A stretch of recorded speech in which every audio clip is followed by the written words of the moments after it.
मैं तो साहब कमाता भी नहीं हूँ, फिर भी देना पड़ेगा। साहब मेरे पास प्रॉपर्टी भी नहीं है, अब क्या करें।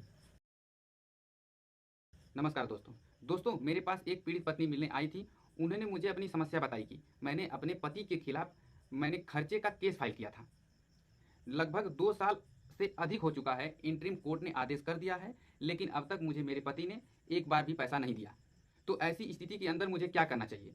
कोर्ट के आदेश के बाद भी यदि पति पैसा नहीं दे रहा है, तो दोस्तों मुझे लगता है ये जो टॉपिक है ये ज़्यादा से ज़्यादा लोगों तक जाना चाहिए। अगर कोर्ट ने ऑर्डर कर दिया पत्नी के फेवर में, मेंटेनेंस का मेन फाइल और इंटरिम फाइल, दो फाइल चलती है। इंटरिम के अंदर 16 डेज के अंदर मेंटेनेंस किए जाने का प्रोविजन किया गया है। जैसे ही हस्बैंड का रिप्लाई आ जाता है, उसके बाद 16 डेज के अंदर कोर्ट को इंटरिम डिसाइड करना होता है। लेकिन कुछ कारणों की वजह से इसमें समय लग जाता है। चलिए बात करते हैं कि आपका इंटरिम डिसाइड हो गया, कुल मिलाकर आपके फेवर में मेंटेनेंस पास कर दिया गया, पत्नी के फेवर में मेंटेनेंस पास कर दिया गया, तो पति की ड्यूटी है कि वह अपनी पत्नी को मेंटेनेंस देगा। अगर वह चूक करता है, पत्नी को इस बात का ध्यान रखना पड़ेगा कि वसूली की कार्यवाही करनी चाहिए, प्रार्थना पत्र कोर्ट के अंदर पेश करना चाहिए। मेरे पास जो मैडम आई थी ना, उनका समय गुजर गया था, 1 साल से भी अधिक समय। तो आपको जो अमाउंट है ना, उसको लेने के लिए अर्जी भी 1 साल के अंदर अंदर देनी होती है। अब जैसे एग्जाम्पल के तौर पर उनका जो समय निकला 1 साल 1 महीना, तो उनको 1 महीने की नहीं मिलेगी। 1 साल का जो एप्लीकेशन है ना, उस टाइप को एप्लीकेशन लगा सकती हैं। उसी तरह आपको भी इस बात का ध्यान रखना होगा कि जैसे आपका 1 महीना पूरा हो गया एक पत्नी का, तो मेंटेनेंस के लिए अगर वो पति नहीं दे रहा है, तो रिकवरी के लिए एप्लीकेशन कोर्ट के अंदर देंगे कि साहब इस महीने का मेरा बकाया बाकी है, वह नहीं दिया। अब वो पेंडिंग रहती है, वह 10 साल भी रहे, लेकिन कानून से बाहर आपको नहीं जाना चाहिए। 1 साल के बाद अगर आप आके लगाते हो, कोर्ट कह देगा कि आप एलिजिबल ही नहीं हो, आपको जरूरत ही नहीं थी, आप लगाई ही नहीं, आपको 1 साल के अंदर अंदर लगाना चाहिए था। अब आप 1 साल के बाद आकर अगर आप मांग रहे हो कि साहब इतना खर्च हो गया, तो कोर्ट कहेगा कि आपने नहीं लगाया, मतलब आपको अब तक इसकी जरूरत ही नहीं थी। तो कुल मिलाकर प्रोविजन ये है, इसका मतलब ये है कि आपको 1 साल के अंदर लगाना चाहिए या लगा देना है। जो खर्चा चढ़ गया है, कोर्ट के आदेश के बाद जो मेंटेनेंस पत्नी को मिलना चाहिए, यदि पति नहीं दे रहा है, तो फिर पत्नी को एप्लीकेशन लगाना चाहिए रिकवरी 125 सीआरपीसी के तहत। मान लीजिए लगा दिया उन्होंने, एप्लीकेशन लगा दिया, 1 साल का जो पैसा है वह पति से रिकवर कराकर कोर्ट दिलाएगी।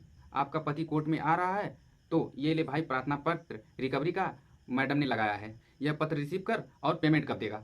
अगर पति नहीं आ रहा है, वह गायब चल रहा है, तो उसका वारंट जारी कर दे, फिर उसको पकड़ कर लाते हैं कोर्ट, भाई पैसा दे रहा है, यदि नहीं दे रहा है तो आगे की कार्रवाई जेल है, जेल ही जाएगा, ये ऑप्शन है उसके पास, इसके अलावा कोई दूसरा ऑप्शन नहीं है।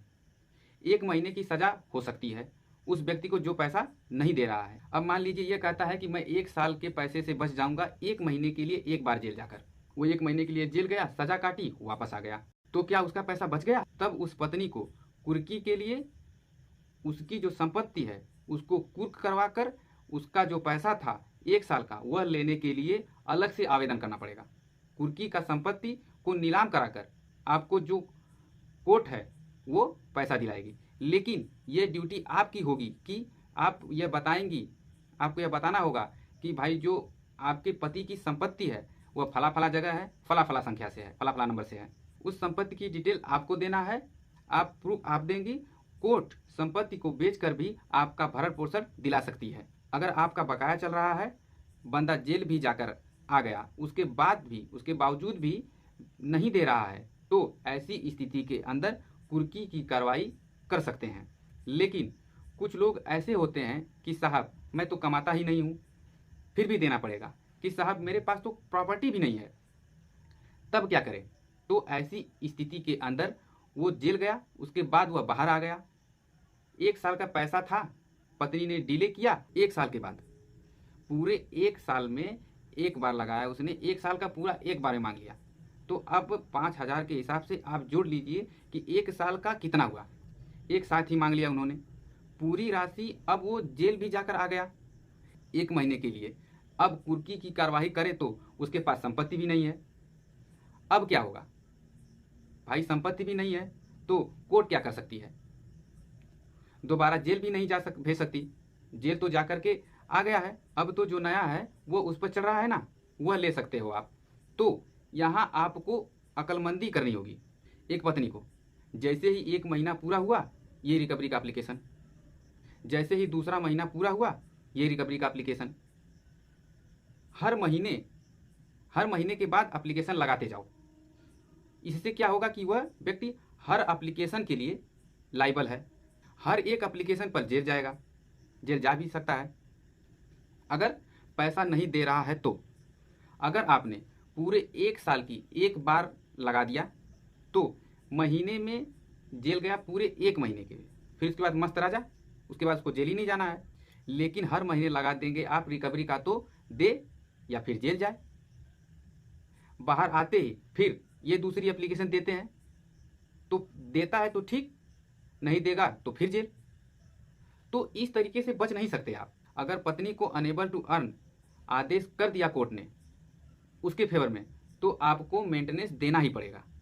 तो कुल मिलाकर अगर कोर्ट के आर्डर के बाद भी अगर आप उसको खर्चा नहीं दे रहे हो तो इस तरीके से भरण पोषण प्राप्त कर सकती है। उम्मीद है यह वीडियो अच्छा लगा होगा। लाइक